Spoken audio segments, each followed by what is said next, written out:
I was the last line of defense for a multi-million-dollar enterprise system. My new VP called me legacy and handed my job to an intern. The day they fired me, I sent them one final email at 7:59 a.m., documenting the exact security protocol they needed to run their pitch demo.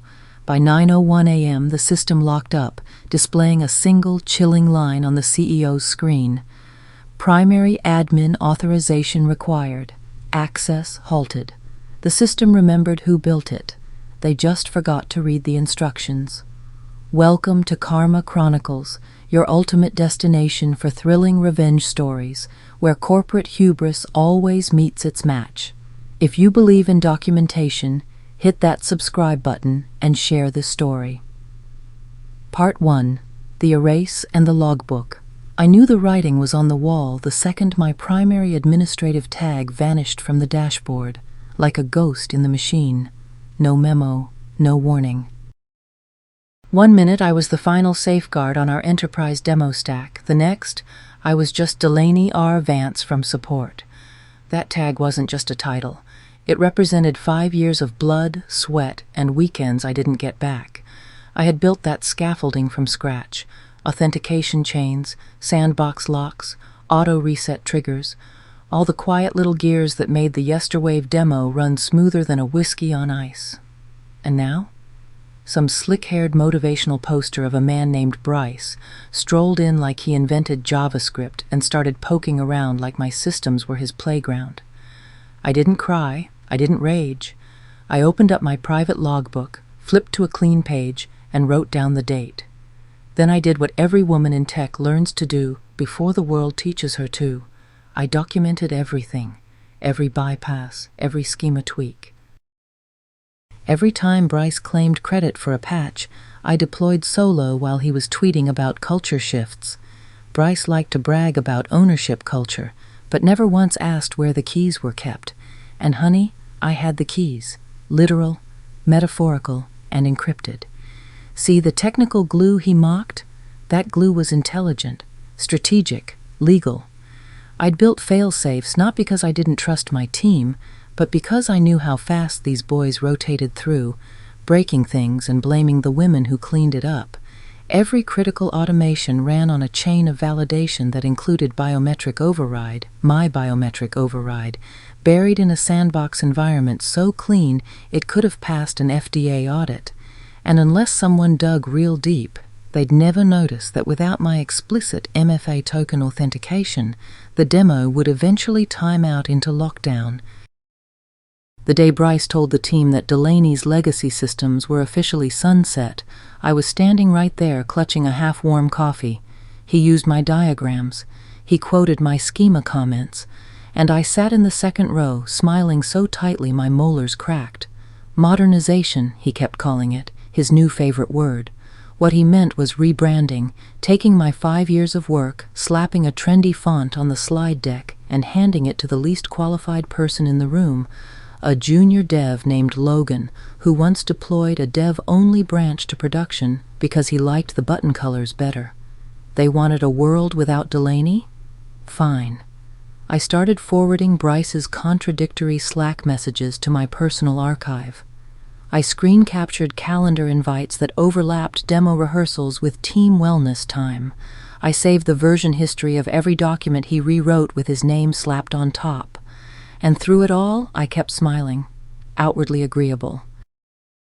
The dependable ghost in the background, because if they thought you were gone, they stopped watching you. And if they stopped watching, you could start documenting their failures. It was 2:37 a.m. when I opened the sandbox. This was surgical, precise, like sealing a vault before a flood. The Canary Protocol. Fee 4.6 wasn't some secret sabotage script. It was insurance. Quiet, legal, and already buried in a security white paper Bryce never read. I moved the critical automation sequences, the heartbeat of the live demo stack, into a parallel instance. Except this time, I added one line to the boot chain. Require biometric token, Delaney R. Just that. No fireworks, no alarm bells, just a gate with a lock that only recognized me. No token, no launch. I encrypted the protocol twice and logged it to our compliance system with a 6-month expiration date. Completely above board. I started packing the small things from my desk, the emergency chocolate, the framed photo of my old dog, Jasper. I took down the post-it that said, "Stay low, move quiet, hit hard when it counts." They had no idea what was keeping the lights on. They just assumed the sun came up because Bryce opened the blinds. The bastard timed it like a magician with a cheap watch, 7:58 a.m. on the dot. HR called. "Hey Delaney, can you swing by for a quick chat?" The moment I walked in and saw Bryce already seated, legs crossed like he was auditioning for a villain monologue, I knew the show had started. He slid the severance envelope across the table.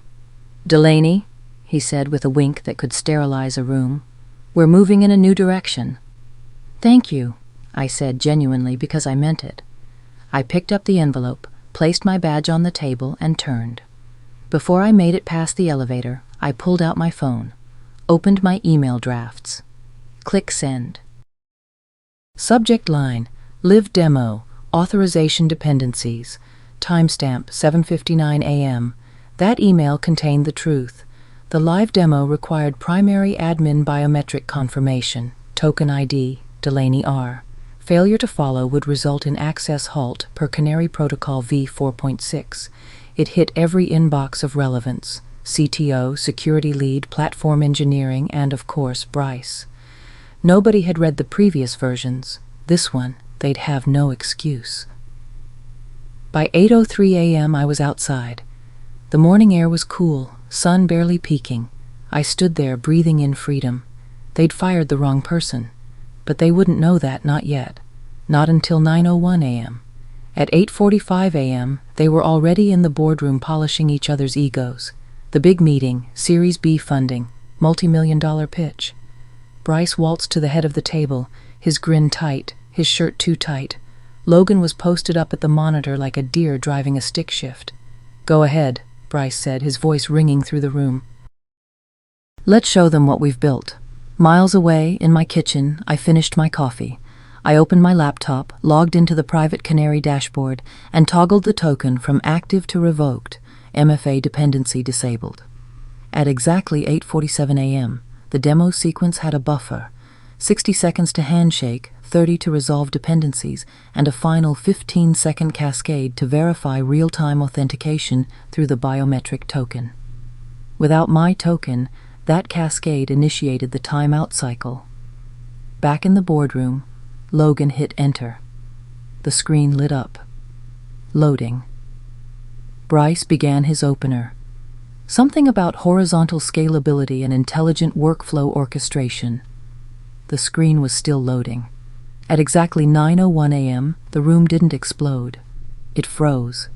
And on that massive wall-mounted screen appeared a single unforgiving line in crisp white text on a black void. Primary admin authorization required. Access halted. Logan was the first to break, his voice cracking. "Wait, hang on, sorry. This worked during the staging." Bryce walked up behind him, his swagger already starting to rot. He tried clicking, he tried typing, he tried swearing. The screen didn't budge.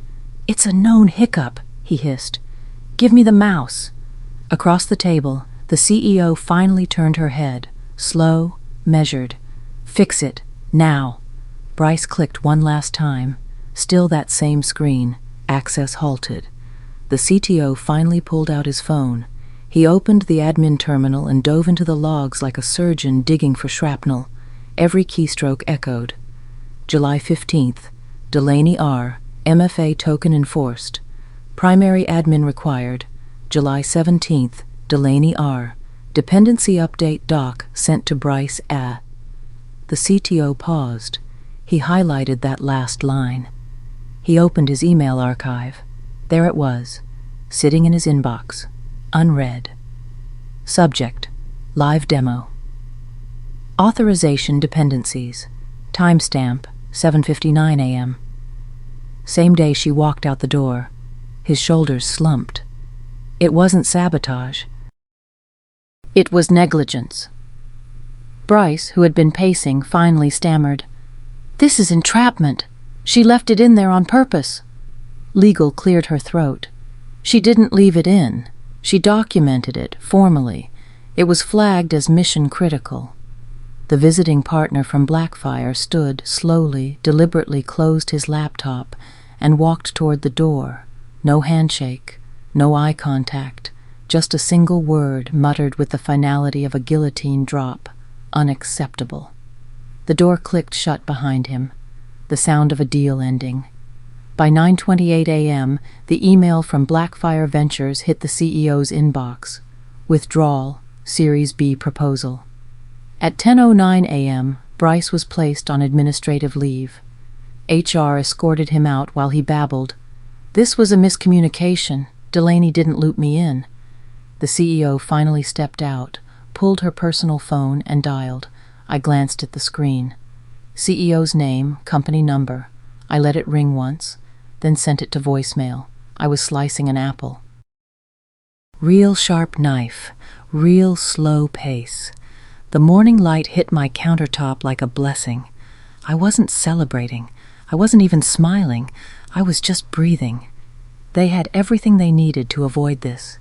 They chose swagger over safety, hype over humility, and now they were left with silence. My phone buzzed again and again. I opened my inbox. Dozens of desperate emails. "Please respond. ASAP. Need your help urgently. 6-figure consulting offer." I typed a reply to the thread. I left it documented. Then I hit send. Simple, clean, unapologetic. I scrolled back up, selected the thread, and tapped delete. Inbox cleared.